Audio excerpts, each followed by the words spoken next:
Telangana ఎమ్మెల్సీలుగా professor Kodandaram, మంత్రి అజారుద్దీన్ ప్రమాణ స్వీకారం చేశారు. మండలి చైర్మన్ గుత్తా సుఖేందర్ రెడ్డి వారితో ప్రమాణం చేయించారు. ముఖ్యమంత్రి రేవంత్ రెడ్డితో పాటు పలువురు మంత్రులు ఈ కార్యక్రమానికి హాజరయ్యారు.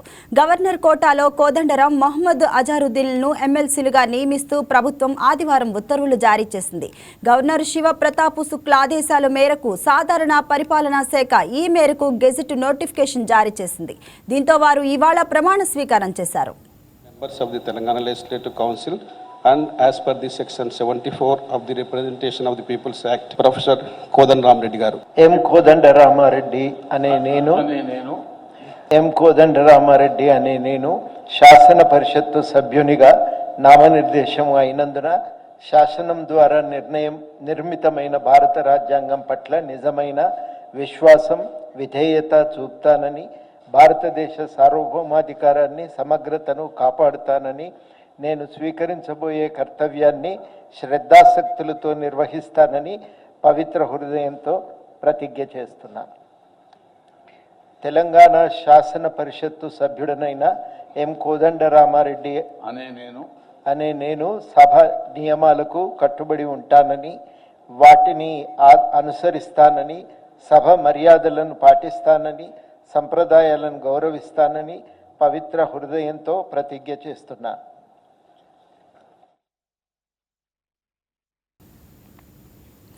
నిజానికి మంత్రి అజారుద్దీన్ ఈ నెల 30 లోపు ఎమ్మెల్సీగా నియమింపబడాలి. లేదంటే ఆయన మంత్రి పదవి నుంచి వైదొలగాల్సి ఉంటుంది. ఎందుకంటే రాజ్యాంగ నిబంధనల ప్రకారం ఒక వ్యక్తి మంత్రిగా ప్రమాణ స్వీకారం చేసిన తర్వాత 6 నెలల్లోపు ఎమ్మెల్యేగా కానీ ఎమ్మెల్సీగా కానీ ఎన్నిక కావాల్సి ఉంది. లేదంటే మంత్రి పదవి పోతుంది. అయితే అజారుద్దీన్ గడువు ఈ నెల 30 వరకు మాత్రమే ఉండటం, ఆయన ఇవాళ ఎమ్మెల్సీగా ప్రమాణ స్వీకారం చేయడంతో ఆయన మంత్రి పదవికి ముప్పు తప్పినట్లయింది. India as by law established that I will uphold the sovereignty and integrity of India and that I will faithfully discharge the duty upon which I am about to enter. I, Muhammad Azizuddin Azharuddin, member of Telangana Legislative Council, do swear in the name of Allah that I shall abide by and follow the rules, observe the etiquette and respect the conventions of the House.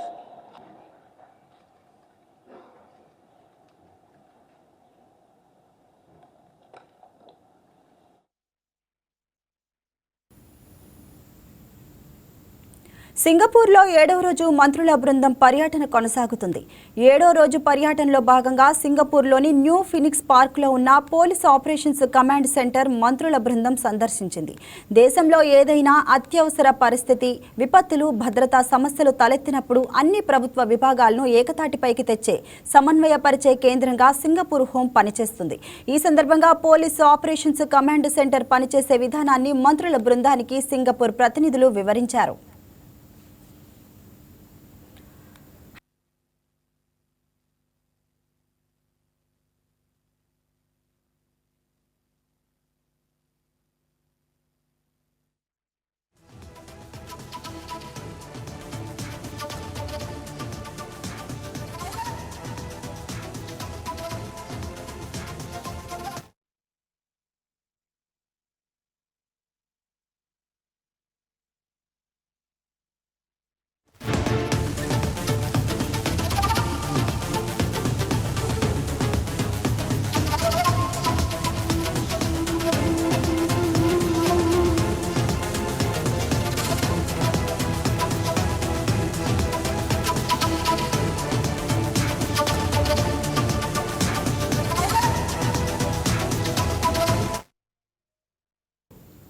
ఏపీలో petrol, diesel కష్టాలు వెంటాడుతున్నాయి. రాష్ట్రంలో petrol బంకుల దగ్గర no stock బోర్డులు కనిపిస్తున్నాయి.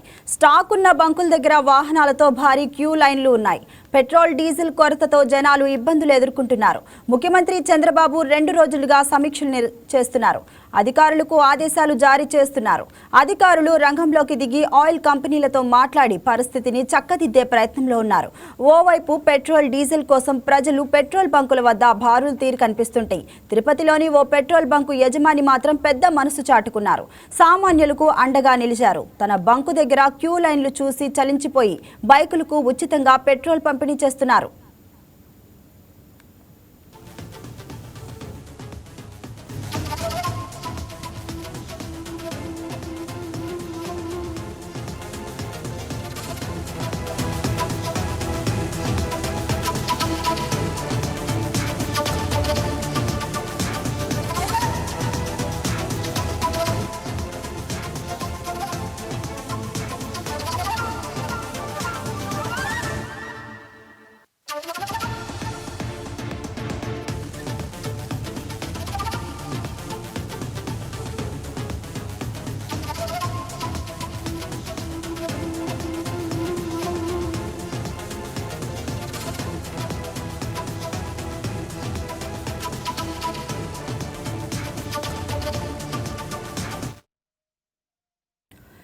ఇక తిరుపతి జిల్లా rural ప్రాంతంలోని తనపల్లి దగ్గర ఐఓసీఎల్ పెట్రోల్ బంకు యజమాని రొమ్మల రాజేష్ రెడ్డి ఉదయం నుంచి ఒక్కొక్కరికి లీటర్ పెట్రోల్ ఉచితంగా అందిస్తున్నారు. తమ బంకులో స్టాక్ ఉన్నంత వరకు పెట్రోల్ ఉచితంగానే అందిస్తామని రాజేష్ రెడ్డి తెలిపారు. అంతేకాదు పెట్రోల్ డీజిల్ కోసం పెట్రోల్ బంకు దగ్గర నిలబడిన జనాలకు ఉచితంగా వాటర్ బాటిల్ కూడా సరఫరా చేస్తున్నారు. పెట్రోల్ ఉచితంగా అందిస్తున్నారని తెలియడంతో వాహనదారులు ఈ బంకు దగ్గరకు క్యూ కట్టారు. పెట్రోల్ కొరతతో జనాలు ఆందోళనలో ఉన్నారని, అందుకే వారికి భరోసా ఇచ్చేందుకు ఈ కార్యక్రమం చేపట్టినట్లు రాజేష్ రెడ్డి చెప్పుకొచ్చారు. తిరుమలకు వచ్చే భక్తులు, స్థానికులు కష్టాలు చూసి తనవంతుగా ఈ సాయం చేస్తున్నట్లు తెలిపారు. పెట్రోల్ బంకు యజమాని రొమ్మల రాజేష్ గతంలో తన ఫౌండేషన్ ద్వారా ఎన్నో సేవా కార్యక్రమాలు చేసినట్లు స్థానికులు చెప్తున్నారు. అసలే పెట్రోల్ దొరక్క ఇబ్బంది పడుతున్న సమయంలో ఇలా ఉచితంగా అందించడం చాలా గొప్ప విషయమని రాజేష్ రెడ్డిపై ప్రశంసలు కురిపిస్తున్నారు. దీనిపై మరింత సమాచారాన్ని తిరుపతి నుంచి మా స్పెషల్ కరెస్పాండెంట్ సెల్వం అందిస్తారు. సెల్వం, చెప్పండి, ప్రస్తుతం ఏపీలో పెట్రోల్ డీజిల్ కొరత ప్రధాన కారణాలు ఏంటి అసలు? రైట్, ఏదైతే రాష్ట్రంలోని పలు జిల్లాల్లోని గత కొన్ని రోజులుగా కూడా ఇంధన సంక్షోభం తీవ్రంగా ఉంటే కూడా తిరుపతిలో మాత్రం అందుకు భిన్నంగా ఏదైతే రొమ్మల ఫౌండేషన్ ఆధ్వర్యంలో ఉన్నటువంటి ఆ ఫౌండేషన్ కి సంబంధించినటువంటి యజమాని ఎవరున్నారో రాజేష్ రెడ్డి, అతని నేతృత్వంలో కూడా తిరుపతి తుమ్మల ఈ తన్నపల్లి క్రాస్ సమీపంలోనే అతని సొంత పెట్రోల్ బంకులో కూడా సంబంధించి కూడా వచ్చేటువంటి ప్రతి ద్విచక్ర వాహనానికి ఒక్కొక్క లీటర్గా కూడా ఉచితంగా పడుతున్నటువంటి పరిస్థితి. అంటే రాష్ట్రం మొత్తం కూడా పెట్రోల్ చాలా తీవ్ర సంక్షోభంలో ఉంది. ఈ నేపథ్యంలో సంబంధించి చూసుకుంటే ఒక్కొక్క లీటర్కి కూడా ఎక్కడ కూడా 300 నుంచి 500 వెచ్చించినా కూడా పెట్రోల్ దొరకనటువంటి పరిస్థితిలో ఇప్పుడు ఆయన 1 లీటర్ పెట్రోల్ ని ఉచితంగా ఇవ్వడం కూడా ఇప్పుడు హాట్ టాపిక్ గా మారిందని కూడా చెప్పుకోవాలి. ఈ సంబంధంలో కూడా ఆయన కూడా ప్రశ్నించడం జరిగింది. దీనికి సంబంధించి తను తినే తిండిలో సంబంధించి కూడా 3 వంతులు తనకు పుష్టిగా కూడా లభిస్తుంది. ఈ నేపథ్యంలో తనకున్న కొంత మేరకు కూడా ఇటు జనాలకు ఉపయోగపడాలి కాబట్టి, అదేవిధంగా ఇక్కడ వచ్చినటువంటి భక్తులు కూడా ఇబ్బంది పడాల్సిన పరిస్థితి ఉంది కాబట్టి ఈ నేపథ్యంలోనే తాను ఈ నిర్ణయం తీసుకున్నట్టు, గతంలో కూడా సంబంధించి చూసుకుంటే ఎస్పీ చేతుల మీదుగా కూడా ఎవరైతే నిరుపేదలు ఉన్నారో వాళ్ళకి సంబంధించి కూడా హెల్మెట్లు పంపిణీ చేశాం. ఇదే విధంగా అనేక సేవా కార్యక్రమాలు కూడా చేశాము. కాబట్టి ఈ రోజు కూడా సంబంధించి కూడా, అంటే ఈ రోజే కాదు గత 3 రోజులుగా కూడా ఇస్తూ వస్తున్నాము. అయితే గత 3 రోజులుగా కూడా ఇటు సెలవులు ఉన్న నేపథ్యంలో పెద్దగా ఎవరికి తెలియలేదు. ఈ రోజు అందరూ కూడా ఇటు తమ విధుల్లో భాగంగా ఈ రోజు పెద్ద ఎత్తున కూడా ఇక్కడికి చేరుకున్నారు. ఈ నేపథ్యంలోనే ఈ విషయం కూడా బాగా స్ప్రెడ్ అయిందని చెప్పి కూడా ఇటు రాజేష్ రెడ్డి అయితే కూడా చెప్తున్నటువంటి పరిస్థితి. ఈ నేపథ్యంలో అక్కడ వచ్చేటువంటి వాళ్ళ మధ్య కూడా ఎక్కడ తోపులాటలు జరగకుండా ప్రత్యేక ఏర్పాట్లు తమ కుటుంబ సభ్యులను కూడా తీసుకొచ్చి అక్కడ నిలబెట్టి, అదేవిధంగా అక్కడ వచ్చేటువంటి వాళ్ళకి ఎలాంటి ఇబ్బందులు లేకుండా, అదేవిధంగా మరోపక్క ఎండ తీవ్రతను కూడా అధిగమించేలా కూడా వచ్చేటువంటి వాళ్ళకి మజ్జిగ కావచ్చు, అదేవిధంగా నీళ్లు కూడా అందించి కూడా ఇటు పెట్రోల్ పట్టి ఇచ్చి అనంతరం కూడా పంపించని ఉంది. ఈ నేపథ్యంలో ఎవరైతే ద్విచక్ర వాహనదారులు కావచ్చు, మిగతా ఎవరైతే ఉన్నారో ఈ శ్రీవారి భక్తులు కూడా కావచ్చు, దీనిపైన కూడా వ్యతిరేకాలు కూడా ఇచ్చేస్తున్నటువంటి పరిస్థితి అయితే కూడా ప్రస్తుతం నెలకొంది. ఎస్సలాం, అంటే అసలు సాధారణ ప్రజలు ఈ కొరత వల్ల ఎలాంటి ఇబ్బందులు ఎదుర్కొంటున్నారని చెప్పుకోవచ్చు? రైట్, దీనికి సంబంధించి కూడా మనం ప్రధానంగా ఒక్కటే చెప్పాలా, ఏదైతే కూడా ఈ సోషల్ మీడియా పానిక్ నేపథ్యంలోనే ఇటు రాష్ట్రం అంతా కూడా ఇటు పెట్రోల్ సంక్షోభం ఎక్కువైందని కూడా మనం ఇదైందని కూడా మనం ప్రధానంగా చెప్పుకోవచ్చు. ఏదేమైనప్పటికీ అంటే ప్రత్యేకంగా మనిషికి ఒక రోజుకి 1 లీటర్ అవసరం ఉంటే ఈ సోషల్ మీడియాలో ఈ రోజు పెట్రోల్ ఉండదేమో అని ఒక ప్రచారం నేపథ్యంలో కూడా 1 లీటర్ పెట్రోల్ పట్టేటువంటి వ్యక్తి కూడా సుమారు ఫుల్ ట్యాంక్ చేసేటువంటి పరిస్థితికి నెలకొంది. ఈ నేపథ్యంలోనే పెట్రోల్ కూడా ఇటు పూర్తి స్థాయిలో కూడా నిల్వలు లేకుండా పోతుంది. మరోపక్క ఏదైతే చైన్ సప్లై ఉంటుంది, ఈ చైన్ సప్లై ఎవరైతే మెయిన్ డీలర్ ఉంటారో ఈ డీలర్ నుంచి కూడా సకాలంలో ఇటు పెట్రోల్ బంకులకు కూడా ఇటు పెట్రోల్ అందకపోవడం కూడా ఇది ఒక పెద్ద సమస్య. మరి గతంలో చూసుకుంటే కూడా ఇటు పెట్రోల్ ఇచ్చిన తర్వాత 30 రోజుల తర్వాత కూడా వీళ్ళు పేమెంట్ చేసేవాళ్ళు. ఇప్పుడు పేమెంట్ చేసినా కూడా వాళ్ళు పెట్రోల్ పంపించడంలో జాప్యం చేస్తున్నందువల్లనే ఈ కొరత కూడా ఏర్పడిందని కూడా మనం ప్రధానంగా చెప్పుకోవచ్చు. దీనికి సంబంధించి చూసుకుంటే కూడా ఇటు తిరుపతి జిల్లా ఎస్పీ సుబ్బరాయుడు, అదేవిధంగా తిరుపతి జిల్లా కలెక్టర్ వెంకటేశ్వర్ కూడా నిన్నటి నుంచి కూడా విస్తృతంగా పర్యటించి ఎవరైతే ఈ పెట్రోల్ ప్యానిక్ ని సృష్టించారో వాళ్ళపైన కూడా, అంటే సోషల్ మీడియా ద్వారా పెట్రోల్ ప్యానిక్ సృష్టించారో వాళ్ళపైన కూడా కఠిన చర్యలు తీసుకుంటాం. అదేవిధంగా ఈ రోజు మధ్యాహ్నం లోపల తిరుపతి జిల్లా వ్యాప్తంగా ఉన్నటువంటి పెట్రోల్ బంకుల్లో కూడా పెట్రోల్ ని పూర్తి స్థాయిగా కూడా తీసుకొచ్చే విధంగా కూడా అమలు చేస్తామని చెప్పి కూడా చెప్తున్నటువంటి పరిస్థితి. ఈ నేపథ్యంలో ఎవరైనా కూడా స్టాక్ పెట్టుకొని కూడా లేదు అన్న పక్షంలో కానీ ఎవరైనా దీన్ని తమ దృష్టికి వస్తే ఖచ్చితంగా వాళ్ళపైన కూడా చర్యలు తీసుకుంటామని చెప్పి కూడా చెప్తున్నటువంటి పరిస్థితి. ఈ నేపథ్యంలో కూడా ఇప్పటి వరకు కూడా చూసుకుంటే చాలా ప్రాంతాల్లో కూడా పెట్రోల్ కూడా ఇప్పటి వరకు చాలా ప్రాంతాల్లో అందలేదు. ఈ నేపథ్యంలో చూసుకుంటే ఉన్న పెట్రోల్ ని కూడా ఒక్కొక్క వాహనానికి అంటే ద్విచక్ర వాహనానికి కేవలం 200 రూపాయలకే పడుతున్నారు. మరోపక్క డీజిల్ చూసుకుంటే ఆటోకు సంబంధించి 300కి, అదేవిధంగా పెద్ద వాహనాలకు సంబంధించి 1000 రూపాయలకి మాత్రమే పడుతున్నటువంటి పరిస్థితి. దీంతో కూడా ఇటు వాహనదారులు కూడా తీవ్ర ఇబ్బందులు ఎదుర్కొంటున్నారు. ఈ నేపథ్యంలో రాష్ట్ర ప్రభుత్వం ఏదైతే ఉందో దీనిపైన ప్రత్యేక చొరవ తీసుకొని ఇలాంటి పునరావృతం కాకుండా అదే విధంగా ఈ ప్యానిక్ సృష్టించిన వాళ్ళపైన కూడా కఠిన చర్యలు తీసుకోవాలని చెప్పి కూడా ఇటు ప్రధానంగా డిమాండ్ సెల్వం అంటే చేస్తున్నారు. ప్రత్యామ్నాయ ఏర్పాట్లు ఏమన్నా ప్రణాళికలు రూపొందిస్తున్నారా దీనిపై? దీనికి సంబంధించి కూడా ఏపీ సీఎం చంద్రబాబు నాయుడు కూడా ప్రత్యేక మీటింగ్ ఏర్పాటు చేశారు. ఆ జిల్లా కలెక్టర్లతో కూడా కాన్ఫరెన్స్ కాల్స్ తో కూడా మాట్లాడి ఎక్కడ కూడా ఆ రాష్ట్రంలో కాదు ఎక్కడ దేశంలోనే పెట్రోల్ సంక్షోభం లేదు, అయినప్పటికీ ఎందుకు ఇలా జరిగిందనేది మాత్రము తెలియట్లేదు. కాబట్టి ఖచ్చితంగా ఆ జిల్లా కలెక్టర్లు అప్రమత్తమై ఈ పెట్రోల్ కొరతను కూడా లేకుండా చూడాలని చెప్పి కూడా ప్రత్యేకంగా ఆదేశాలు జారీ చేసినటువంటి పరిస్థితి. ఈ నేపథ్యంలోనే తిరుపతి జిల్లా కలెక్టర్ కూడా నిన్నటి నుంచి కూడా విస్తృతంగా పర్యటిస్తున్నారు. ఇప్పటి వరకు కూడా పర్యటిస్తున్నాయి. ఎక్కడైతే కూడా ఇబ్బంది తలెత్తుతుందో వాళ్ళకి సంబంధించి కూడా ఖచ్చితంగా ఆ ఇబ్బందులు తలెత్తకుండా చూడాలని చెప్పి కూడా ఇటు చెప్పినటువంటి పరిస్థితి. వీళ్ళకి ఎవరైతే ప్రధానంగా సప్లై చేస్తారో ఇటు చిత్తూరు కావచ్చు, కడప, అదేవిధంగా కాకినాడ ప్రాంతాల నుంచి కూడా ఇక్కడికి పెట్రోల్ సప్లై అవుతున్నటువంటి పరిస్థితి. వీళ్ళకి సంబంధించి కూడా వీలైనంత త్వరగా కూడా వాళ్ళకి అందించే విధంగా కూడా ఈ డీలర్లు కూడా మాట్లాడి వెంటనే తెప్పించి ఈ రోజు మధ్యాహ్నానికంతా కూడా ఎలాంటి ఇబ్బందులు లేకుండా అంటే వాహనదారులు ఎవరు ఇబ్బంది పడకుండా కూడా ఈ పెట్రోల్ సకాలంలో అందే విధంగా కూడా చర్యలు తీసుకోవాలని చెప్పి కూడా ఇటు డిమాండ్ చేసినటువంటి పరిస్థితి. ఒకవేళ పెట్రోల్ పెట్టుకొని కూడా లేదని చెప్తే అదేవిధంగా నో స్టాక్ బోర్డులు పెట్టినా కూడా వాళ్ళపైన కఠిన చర్యలు తీసుకుంటాం, అదేవిధంగా వాళ్ళ లైసెన్స్ ను కూడా రద్దు చేస్తామని చెప్పి కూడా చెప్తున్నటువంటి పరిస్థితి నెలకొంది ప్రస్తుతానికి తిరుపతిలో. సెల్వం, మరి పెట్రోల్ డీజిల్ కొరత అనేది తిరుమల భక్తుల ప్రయాణాలపై ఏమైనా ప్రభావం పడుతుందా, చూపిస్తుందా? మరి భక్తులు ఏమంటున్నారు దీనిపై? రైట్, దీనికి సంబంధించి కూడా నిన్నటి రోజున తిరుమలలో కూడా పెట్రోల్ అదేవిధంగా డీజిల్ కూడా కొరత ఏర్పడిందని చెప్పి కూడా ఇటు వార్తలు వచ్చిన నేపథ్యంలో ఇది సంబంధించి కూడా దానికి సంబంధించి కూడా అక్కడ భక్తులు కూడా కొంతమంది మాట్లాడారు. దీనిపైన కూడా తిరుమల తిరుపతి దేవస్థానం అధికారులు కూడా వెంటనే స్పందించారు. దీనిపైన ఏదైతే ఉందో అక్కడ ఇండియన్ సంబంధించినటువంటి ఒక బంక్, మరోటి హెచ్పికి సంబంధించినటువంటి మరో బంక్ ఉంది. ఈ 2 బంకుల్లో కూడా సంబంధించి పెట్రోల్ బంకు ఖచ్చితంగా నిల్వ ఉంచుకోవాలి, వచ్చేటువంటి భక్తులు ఎక్కడికి ఇబ్బంది పడకుండా కూడా ప్రత్యేక చర్యలు తీసుకోవాలని చెప్పి కూడా ఇటు నిన్నటి రోజున అడిషనల్ ఈవో వెంకయ్య చౌదరి కూడా ఆ పెట్రోల్ బంక్ యాజమాన్యంతో కూడా మాట్లాడడం జరిగింది. వెంటనే దానికి స్పందించినటువంటి యాజమాన్యం కూడా నిన్నటి రోజునే కూడా పెట్రోల్ డీజిల్ ను కూడా పూర్తి స్థాయిలో అందుబాటులోకి తెచ్చుకున్నారు. సో దీనికి సంబంధించి కూడా టీటీడీ కూడా ఒక పత్రికా ప్రకటన విడుదల చేసింది. ఎక్కడ భక్తులకి ఎలాంటి ఇబ్బంది లేదు, వచ్చేటువంటి భక్తులకి నిరంతరాయంగా పెట్రోల్ డీజిల్ కూడా అందే విధంగా తగిన ఏర్పాట్లు చేశాము, భక్తులు దీన్ని ఎవరు కూడా ఇబ్బంది పడాల్సిన అవసరం లేదని చెప్పి కూడా ఒక ప్రకటన అయితే కూడా విడుదల చేసినటువంటి పరిస్థితి. కాబట్టి దీనికి సంబంధించి చూసుకుంటే భక్తులకు కూడా ఎలాంటి ఇబ్బందులు లేకుండా టీటీడీ ఎప్పటికప్పుడు ప్రత్యేక చర్యలు తీసుకుంటుందని కూడా మనం ప్రధానంగా చెప్పుకోవాలి. ఏదైతే కూడా ఇప్పుడు తిరుపతి లోకల్స్ లో ఉన్నటువంటి కొన్ని ప్రాంతాల్లో మాత్రమే ఈ పెట్రోల్ అనేది కొంచెం పెట్రోల్ డీజిల్ అదేవిధంగా డిమాండ్ ఉంది. వీటిని కానీ ఈ రోజు లోపల కానీ అధిగమిస్తే మిగతా అంతా సంవత్సరం అంతా కూడా సద్దు మనుగుతుందని చెప్పి కూడా ఇటు నగరవాసులు కూడా కోరుతున్నటువంటి పరిస్థితి. సెల్వం, అంటే కొందరు బ్లాక్ లో కూడా అమ్ముతున్నారు, అధికంగా చెల్లించుకుంటున్నారు అని చెప్పి అంటున్నారు. అక్కడ ఏమన్నా జరుగుతున్నాయి ఇలాంటివి? రైట్, దీనికి సంబంధించి కూడా నిన్నటి రోజునే దీనికి సంబంధించి పెద్ద ఎత్తున కూడా ఇటు కలెక్టర్ దృష్టికి వెళ్ళింది. దీనికి అంటే పెద్ద వాటర్ ట్యాంకులు తీసుకొచ్చి ట్రాక్టర్ లో పెట్టి కొంతమంది కూడా దీన్ని బ్లాక్ లో అమ్ముకునేందుకు కూడా ప్రయత్నాలు జరుగుతున్నాయి. దీన్నంతా కూడా కలెక్టర్ దృష్టికి తీసుకెళ్తే నిన్న చాలా చోట్ల కూడా ఈ ఏదైతే ఈ బ్లాక్ దందా అయితే కూడా చాలా చోట్ల నచ్చినటువంటి పరిస్థితి. ఈ నేపథ్యంలో దీనిపైన కలెక్టర్ కూడా ప్రత్యేక దృష్టి సారించారు.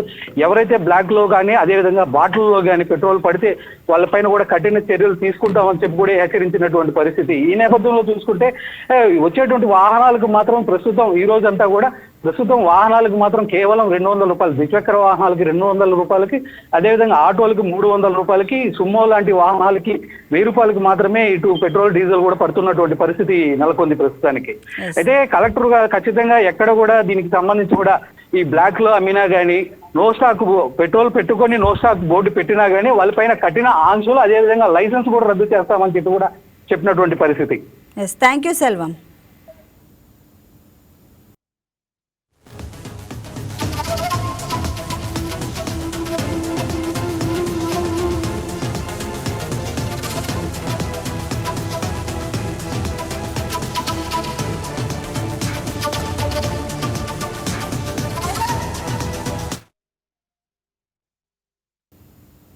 డీజిల్ పెట్రోల్ కొరతపై ఆందోళన చెందాల్సిన అవసరం లేదని కోనసీమ జిల్లా కలెక్టర్ ఆర్ మహేష్ కుమార్ స్పష్టం చేశారు.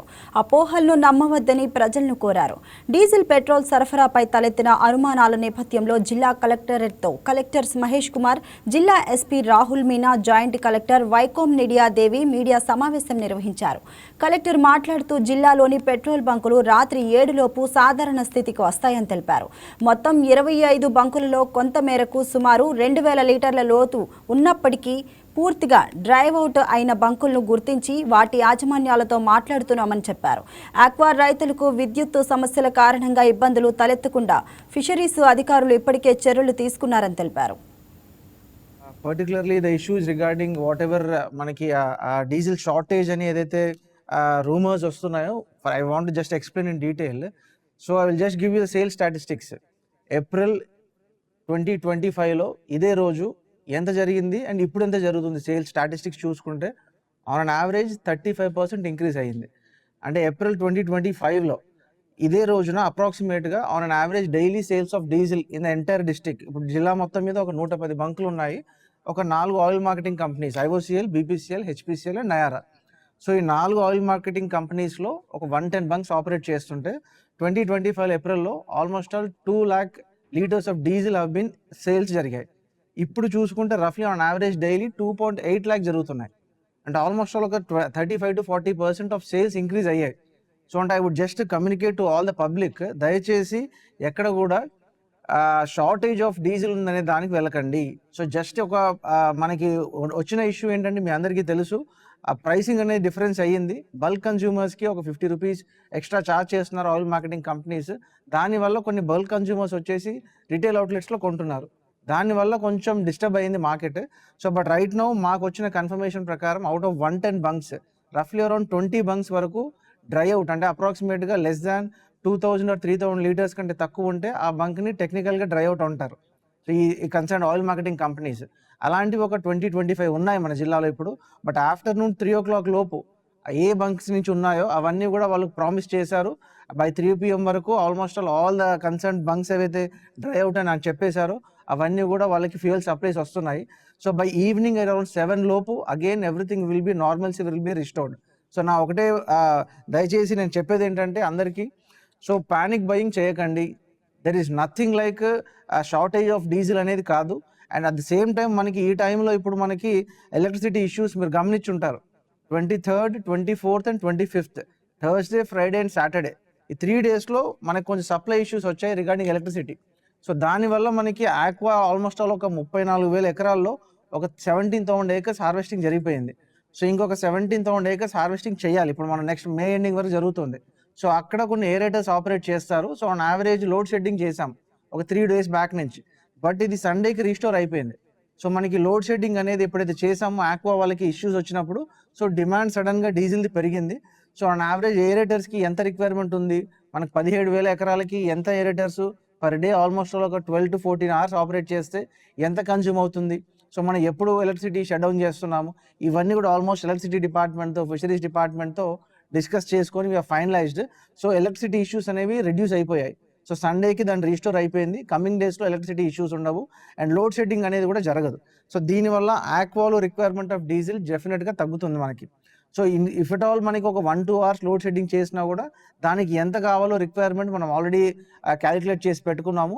ఆ కన్సర్న్ ఫిషరీస్ అసిస్టెంట్ ఎవరైతే ఉన్నారో ఆ మండలం యొక్క ఫిషరీస్ ఆఫీసర్ వాళ్ళ మండలం పరిధిలో ఎంత ఎక్స్టెంట్లో ఏరేటర్స్ ఆపరేట్ చేస్తున్నారు, దానికి రిక్వైర్మెంట్ ఎంత అనేది ఆ కన్సర్న్ ఒక కూపన్ లాగా ఫిషరీస్ అసిస్టెంట్ ఇస్తాడు. దాన్ని డెఫినెట్గా ఆల్ బంక్స్ ఆపరేట్ చేసి దాన్ని ఆనర్ చేసి వాళ్ళకి కావాల్సిన రిక్వైర్మెంట్ ఇస్తారు. Second one is regarding harvesting. మనకి ఇప్పుడు హార్వెస్టింగ్ సీజన్ స్టార్ట్ అయింది. మనకి దగ్గర almost all 1.3 lakh acres of paddy ఉంది, పండించిన ప్యాడీ. అందులో ఓన్లీ ఒక 15% ఆఫ్ ప్యాడీ హార్వెస్ట్ అయింది నిన్నటి వరకు. సో మనకి మే ఎండింగ్ వరకు కూడా హార్వెస్టింగ్ సీజన్ జరుగుతుంది. సో అందులో almost 90% of the harvesting is done by machines. So almost 90% of the area కూడా హార్వెస్టర్స్ ద్వారా జరుగుతున్నాయి. మన జిల్లాలో అప్రాక్సిమేట్గా ఒక 872 హార్వెస్టర్స్ ఆపరేట్ అవుతున్నాయి. సో ఒక హార్వెస్టర్ ఆపరేట్ అవ్వాలి అంటే ఒక ఎకరా ఆల్మోస్ట్లో 1 గంట నుంచి 1.5 గంటల పడుతుంది. సో 1 గంట వరకు ఆపరేట్ చేయాలంటే ఆన్ యావరేజ్ ఒక హార్వెస్టర్కి 10 నుంచి 12 లీటర్ల ఆయిల్ కావాలి.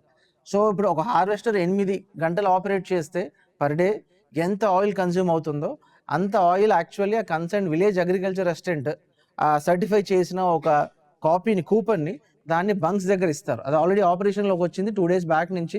So village agriculture assistant certify చేసిన కాపీని ఆ కన్సర్న్ బంక్ ఎవరైతే ఉన్నారో వాళ్ళు దాన్ని ఆనర్ చేస్తారు.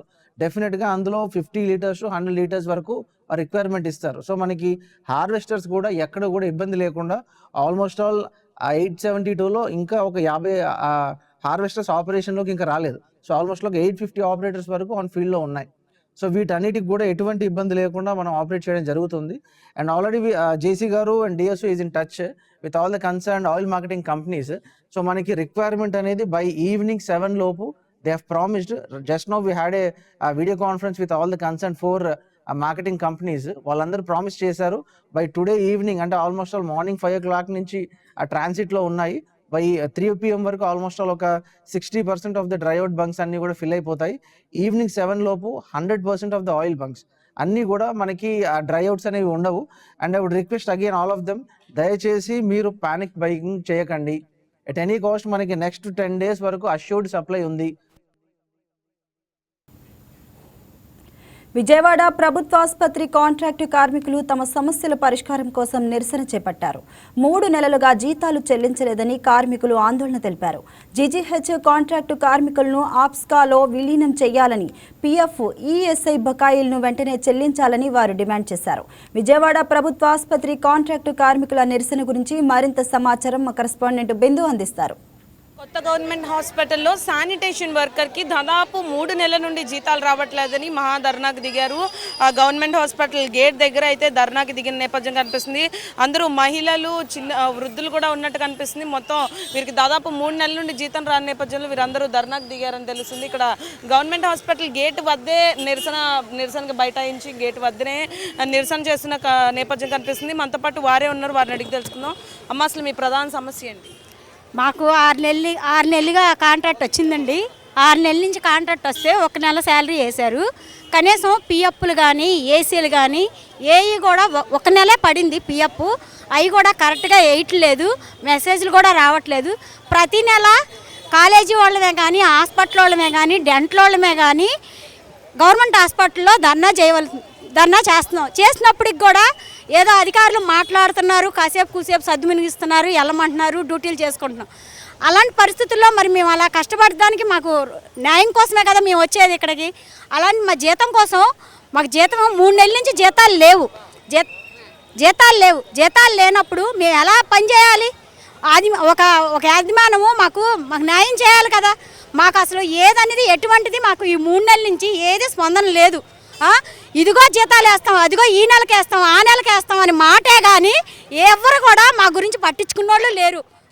ఎలా వస్తాం మేము జీతాలు లేకోకుండా? మీ జీతాల సమస్య, మీ కాంట్రాక్టర్ మీదంతా చూసే వాళ్ళు ఎవరు? అసలు సూపరింటెండెంట్, డిఎంహెచ్ లేకపోతే ఎవరు?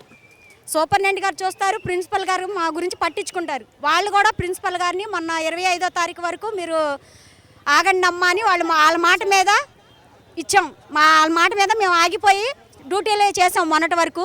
ఈ రోజు నుంచి ధర్నా చేయాలని అనుకున్నాం. ఎందుకంటే 25వ తారీఖు వరకు ఆగమన్నారు, ఆగాము. ఇంకా స్పందించట్లేదు. ఇంకా మేము ఎంతవరకు న్యాయం చేసుకోవాలి, ఎంతవరకు మేము రావాలి? ఇక్కడ మహిళలు చాలామంది, భర్త లేని వాళ్ళు చాలామంది ఉన్నారు. వాళ్ళ ఇంట్లో సామాన్లు కూడా అద్దె కట్టలేక బయట వేస్తామంటున్నారు. వాళ్ళ పరిస్థితులు ఏంటి?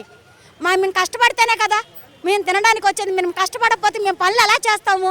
మాకు ఎటువంటి న్యాయం జరగట్లేదు. ప్రతి నెల మాకు ఇదే మాట, బడ్జెట్ లేదు, బడ్జెట్ ఇవాళ వస్తుంది, రేపు వస్తుంది అని చెప్తున్నారే తప్ప ఏది కూడా మాకు న్యాయం చేయట్లేదు అసలు. మరి మీరు ఇప్పుడు దాకా ధర్నాలు ఇవేమి చేయలేదు, దాదాపు 3 నెలల నుండి జీతాలు అంటున్నారు. మరి ఇప్పుడు దాకా ఏం చేశారు? అడిగామమ్మా, అడిగితే అధికారులు అన్నారు ఆగండి, మా మాట మీద ఒకసారి దయించి మా మాట మీద నిలబడన్నారు. ఆడ మాట మీద మేము నిన్నటి దాకా ఎదురు చూసినా మాకేం ఫలితం లేదు. ఎన్నాలని ఎదురు చూడడం, ఏం తిని రావాలి? మా పరిస్థితి కూడా మీరు అర్థం చేసుకోండి. ఏం తిని రామంటారు? ఎన్ని రోజులు ఆగం? మా దగ్గరికి వచ్చి ఇది పలానప్పుడు ఇస్తామని కాంట్రాక్ట్ వాళ్ళు ఎవరో రారు, మాకెవరో చెప్పరు, ఫోన్లు ఎత్తరు, ఆన్సర్ లేదు. మేము ఎవరి మాటిని చేయాలి డ్యూటీలు? ఎలా ఏం తినాలి? భర్త లేక ఫ్రీ బస్సులు పెట్టారు. ఫ్రీ బస్సులు పెట్టి మేము డ్యూటీ చేస్తాం. ఇంట్లో తినకుండా అద్దెలు కట్టుకొని సామాను గిరాట్లు వేస్తాం. డోక్రాలు కడటానికి అన్ని తాకట్లు పెట్టుకొని వస్తువులు కూడా వచ్చి ఇక్కడ డ్యూటీలు చేయాల్సి వస్తున్నాం. కనీసం ఒక పూట తింటున్నాము, ఒక పూట పస్తు పడుకొని ఇక్కడ డ్యూటీలు చేస్తున్నాం. అదే అంటే పేషెంట్ల కోసం సేవ చేయండి, మీరు పేషెంట్ల కోసం ఎన్నాళ్ళు చేయం, ఏం తిని చెయ్యం పేషెంట్ల కోసం. మా మొఖాలు చూడండి అంటే ఎవరి మొఖాలు చూసి చెయ్యం. మా పరిస్థితి ఏంటి ఒకసారి ఆలోచించాలి. పిఎఫ్లు చూస్తే పిఎఫ్లు ఇట్లా ఒకటేసారు ఆపేశారు, జీతం చూస్తే జీతం మేము రోడ్డు ఎక్కినప్పుడల్లా ఒకటేస్తున్నారు, లేకపోతే లేదు. మేము ఏం తిని రావాలి, మా అన్ని పరిష్కారం అయితేనే మేము డ్యూటీలు ఎక్కుతాం. అందాక మాకు న్యాయం జరగకపోతే మేము డ్యూటీ ఎక్కేదే లేదు. ప్రతిసారి వస్తున్నారు, ప్రతిసారి ధర్నా చేస్తున్నారని ఈసారి కూడా స్పందించకపోతే ఏం చేస్తారు? స్పందిస్తారు, స్పందించే వరకు మేము చేస్తూనే ఉంటాం, ధర్నా చేస్తూనే ఉంటాం. మేమైతే డ్యూటీ లెక్కం, మాకు ఏ సమాధానం మాకు ఏది వచ్చే వరకు. ఎవరు వస్తారో వచ్చిన వాళ్ళు రావాలి ఇక్కడికి, వచ్చి మాతో మాట్లాడి మా పరిష్కారాలు అన్ని సాల్వ్ చేస్తేనే మేము ఇక్కడి నుంచి కదిలేదు. లేదంటే ఎవరు మేడం గారు మొన్న మాట్లాడారు 23వ తారీఖున 22వ తారీఖున మాట్లాడితే బడ్జెట్ 25 లోపలే వచ్చేస్తుంది, మేము వేసేస్తాం, క్లియర్ చేసేస్తాం అని అన్నది ఆవిడ. ఎప్పుడు కూడా ఈ కాంట్రాక్ట్ వచ్చిన తర్వాత వచ్చింది కూడా ఒక్కసారి కూడా హాస్పిటల్లోకి వచ్చింది, కనీసం మా కాలేజీ వాళ్ళకే కానీ డెంటల్ వాళ్ళకే కానీ ఎవరికి కూడా కనిపించలేదమ్మా. ఫోన్లో కూడా ఫోన్ ఎత్తినా కూడా సమాధానం చెప్పదు. ఒకరికి 5,000, ఒకరికి 3,000, ఒకరికి 4,000 ఆ వేసే జీతంలో అలా వేస్తూ ఉంటున్నారు. హిందువుల పండుగలకు వస్తే హిందువులకు వేస్తున్నారు, క్రైస్తువుల పండుగ వస్తే క్రైస్తువులకు వేస్తున్నారు. అదే లెక్క వేస్తే అందరికీ ఒక రకంగా వేయాలి కదా. క్రైస్తువులు పండుగలు చేసుకుని హిందువులు చేసుకోరా? అందరికి జీతాలే కదా, అందరం తినేవాళ్ళమే కదా. ఒకరికి వేసి ఒకరికి ఆపుతాము, ఒకరికి 5,000, ఈ రాత్రికి 3,000, ఒకరికి 4,000 అలా పడుతున్నాయి జీతాలు కూడా. అసలు ఈ కాంట్రాక్ట్ వేయలేదు. అసలు ఆ కాంట్రాక్ట్ ఎవడో కూడా మేము కూడా చూడలే, మా కళ్ళతోటి వచ్చి మాతో మీటింగ్ పెట్టలా, మాకు చెప్పలేదు. పలానా తారీఖున మాకు యూనిఫామ్ ఇస్తున్నాం, ఇలా చేస్తామని కూడా చెప్పలే. మాకు ఏదో ఇచ్చి మాకు కళ్ళెలు దుర్తాక మటుకు యూనిఫామ్ ఇచ్చారు. డ్యూటీల మటుకి ఎఫ్ఎన్ఏ వాళ్ళు చేసిన పని, ఎంఎన్ఏ వాళ్ళు చేసిన పని అంతా మాతోనే, ఆ సర్వీస్ అని. మీ కాంట్రాక్ట్ ఒప్పుకుంది అంటున్నారు, ఎంతవరకు చేస్తాం మేము కూడా. దాదాపు 3 నెలల జీతాలు బకాయిలు ఉన్నాయి, దాదాపు 38,000 39,000 దాకా ఇవ్వాల్సి వచ్చిందని చెప్పారు. ప్రతి నెల ఇలాగే నిరసన చేస్తున్నప్పటికీ కూడా గవర్నమెంట్ హాస్పిటల్లో పట్టించుకోలేని పరిస్థితి కనిపిస్తుంది. ఇక్కడ చూసుకుంటే దాదాపు 100ల సంఖ్యలో మహిళలు ఉన్నారనే చెప్పుకోవచ్చు. పూర్తిగా గవర్నమెంట్ హాస్పిటల్లో ప్రతి ఒక్క చిన్న వివాదం బయటకు వస్తుంది, కానీ శానిటేషన్ వర్కర్ల వివాదం ఇప్పుడు దాకా రాలేదు. ఇప్పుడు వీరు బయటకు వచ్చి మాట్లాడి గొంతెత్తి మాట్లాడుతున్నారు. వారి బకాయిలు దాదాపు 3 నెలల బకాయిలు పూర్తిగా తీర్చలేదని, ఎన్నిసార్లు ఫిర్యాదు చేసినప్పటికీ పట్టించుకోవట్లేదని, వారితో శానిటేషన్ వర్కులు మాత్రమే కాకుండా వివిధ రకమైన పనులు కూడా చేపిస్తున్నారని, చాలా హీనంగా కూడా ట్రీట్ చేస్తున్నారని కూడా చెప్తున్నారు. ఎవరైతే కాంట్రాక్ట్ ఇచ్చారో ఆ కాంట్రాక్టర్కి సంబంధించి కూడా కాంట్రాక్ట్ ఎటువంటి స్పందన లేకుండా కూడా ఉందని చెప్పేసి గవర్నమెంట్ హాస్పిటల్ దగ్గర భారీ నిరసనకైతే శానిటేషన్ వర్కర్లు అందరూ దిగిన నేపథ్యం కనిపిస్తుంది. అయితే గవర్నమెంట్ హాస్పిటల్లో సిరేంజిలతో సహా, సిరేంజిలు పడేసిన సిరేంజిలతో సహా ప్రతిదీ వీళ్ళే క్లీన్ చేయాలి, వాష్రూమ్స్ కూడా క్లీన్ చేయాలని చాలా ఇబ్బంది పెడుతున్నారు. పలుమార్లు ఫిర్యాదు చేసినప్పటికీ కూడా సూపరింటెండెంట్ పట్టించుకోలేని నేపథ్యం కనిపిస్తుందని కూడా వర్కర్లు వాపోతున్నారు. ఇది ఇక్కడ పరిస్థితి. వీడియో జర్నలిస్ట్ విశ్వనాథ్తో Bindu, Y K news, Vijayawada GGH hospital నుంచి.